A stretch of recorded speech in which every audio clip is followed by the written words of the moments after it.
Ethan Park wasn't new to offices. He'd spent 10 years in tech, long enough to see trends come and go. Agile, Lean, Six Sigma, Kanban, all buzzwords that promised salvation but often delivered chaos. He had a simple creed: never fight stupidity head-on, just obey it. Stupidity will expose itself. That creed had saved his sanity more than once, and it was about to be tested twice under two very different bosses. Scene 1. The policy. It started innocently. At Kruger Systems, where Ethan worked in 2019, the new VP Mr. Kruger announced a policy in the Monday all-hands. From now on, every developer must submit daily updates in 15-minute increments. I want to know exactly what you're doing every quarter, hour. No exceptions. The room went silent. Ethan leaned back, smirk tugging at his lips. Here we go again. Scene 2. Ethan's creed. On Slack, coworkers complained. Is this guy serious? We'll spend more time writing logs than coding. What's next? Bathroom reports. Ethan typed 3 words. Yes, boss. Exactly. That night, he opened Excel. By Tuesday morning, his log looked like a parody.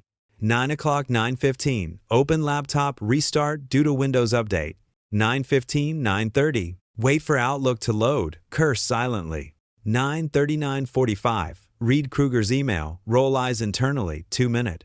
9:45, 10 o'clock. Consider whether life has meaning. He submitted it without irony. Scene 3. The fallout. At first, Kruger praised the detail, but within a week, half the team copied Ethan. The logs ballooned. Timesheets crashed. Clients received bizarre breakdowns. By month's end, Kruger stood before executives defending a 40% productivity drop. He blamed lazy staff. HR knew better. By Q2, Kruger was gone. Ethan? Still smirking. Scene Veer. A new chapter. Fast forward to 2022. New company, new boss, Miss Lawson. She wasn't Kruger. Sharp eyes, measured words. Still, one Monday, she tried a process improvement. Let's experiment. Log your interruptions for a week. Every ping, every slack, every pause. We'll analyze where time goes. The team groaned. Ethan raised an eyebrow. Same playbook? That evening, he dusted off his old creed. Comply to the letter.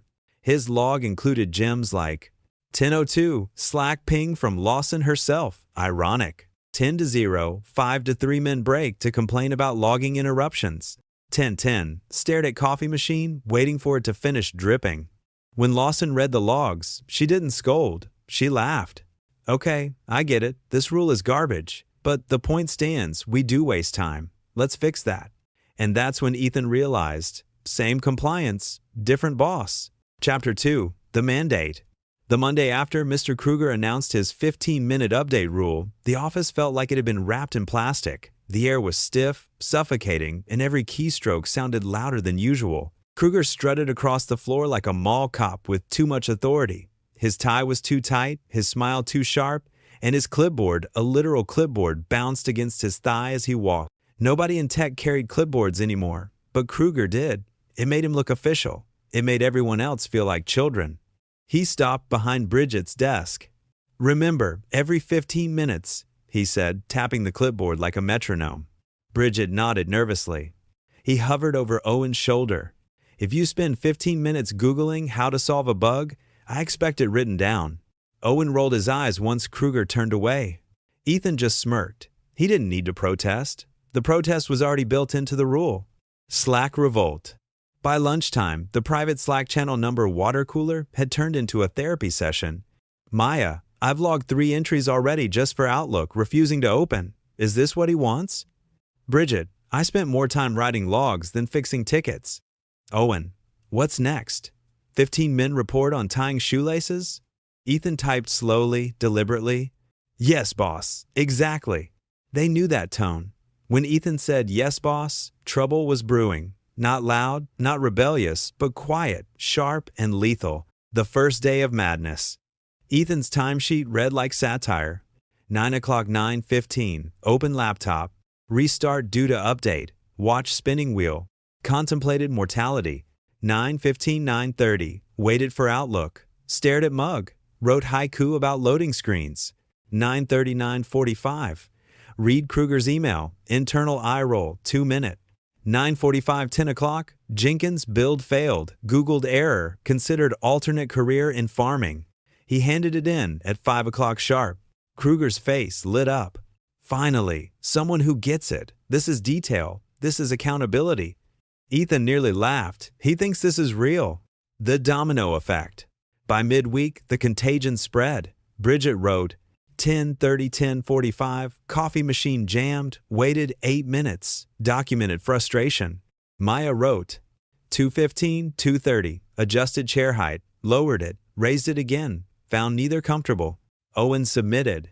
4 o'clock, 4:15, brainstorm new company slogan, LedgerWorks, where work is writing about work. When Kruger reviewed them, he frowned but said nothing. He couldn't. He had made the rule. If he rejected detail, he undermined himself. The crack show. By Friday, Timescope, the logging app, was groaning. Exporting reports took 18 minutes. The DevOps team filed an internal ticket. System overload due to excessive granularity of entries. In other words, the app wasn't designed for employees to literally obey the rule. That afternoon, Kruger called a team meeting. He stood at the front, arms crossed. Some of you are mocking the system. That ends now. Detail is good. Satire is not. Anyone caught making jokes in timesheets will face consequences.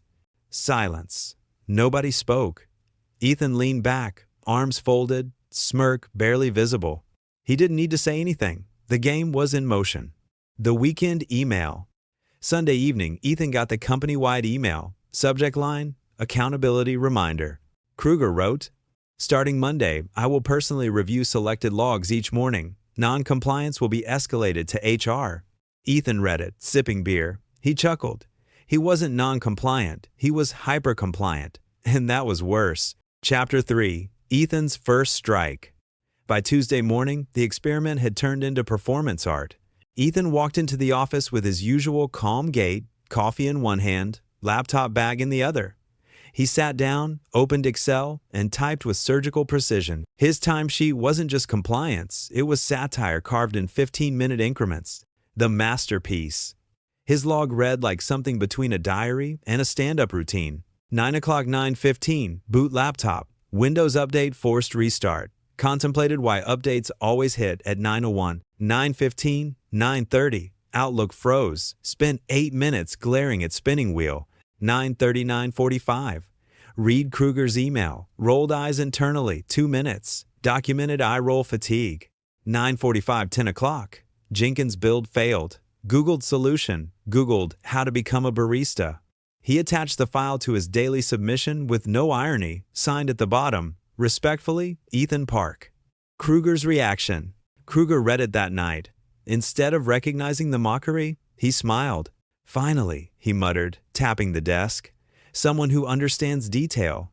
The next morning, he pulled Ethan aside. This is exactly the kind of accountability I want. Use your example to inspire the team. Ethan nodded politely, smirk tugging at the corners of his mouth. You have no idea what you've unleashed. The domino effect. By midweek, the infection spread. Bridget's log included 10 Cormet, coffee machine jammed, waited 8 minutes. Documented frustration level, 0.7. Maya's log, 2:15, 2:30, adjusted chair height. Lowered it, raised it again. Neither felt comfortable. Owen's was a masterpiece. 4 o'clock, 4:15, brainstorm new company slogan. LedgerWorks, where work is writing about work. When Kruger reviewed them, his face tightened. He couldn't punish detail. Detail was his demand. Yet every line made the rule look ridiculous. Slack erupts. The number water cooler Slack channel became a comedy club. Screenshots of absurd entries circulated like memes. One showed Bridget's 11 o'clock, 11:15, yawned 4 times, thought about dog at home. Another had Maya's 1:45, 2 o'clock, accidentally muted on Zoom. Spent Zesman gesturing wildly. React emojis filled the threads. H1. It wasn't just compliance. It was rebellion disguised as obedience. The first crack. By Thursday, Timescope began choking. Exports that once took seconds now took 20 minutes. DevOps sent a terse message. System experiencing abnormal entry load. Recommend reducing granularity. Kruger dismissed it. They'll adapt. Data is power. But the data was nonsense, and power was slipping through his fingers. Ethan's quiet satisfaction. Ethan leaned back at his desk, sipping coffee, watching the circus unfold. He hadn't raised his voice, hadn't argued once. He had simply obeyed. And by obeying, he had exposed the stupidity. For him, malicious compliance wasn't rebellion, it was a mirror. And Kruger was staring right into it. Chapter 4. The Slow Collapse. By the second week, the office no longer felt like a workplace. It felt like a parody show running live 5 days a week with free admission. Timesheets become theater. Every morning at 9 o'clock sharp, employees opened Timescope, not to log work but to script comedy. Bridget, 9:45, 10 o'clock, waited for Jenkins' build, Googled best vacation spots far away from this job. Maya, 10:15, 10:30, tried to eat granola bar quietly, failed. Coworker noticed. Owen's entry. 11 o'clock, 11:15, adjusted monitor angle 3 times, productivity unchanged.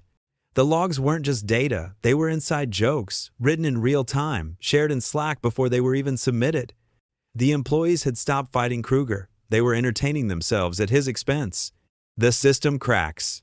By midweek, Timescope servers were gasping. Exporting one daily report took 25 minutes. The DevOps team filed yet another ticket. Database at 120% load, entries ballooning, recommend reverting to hourly logs.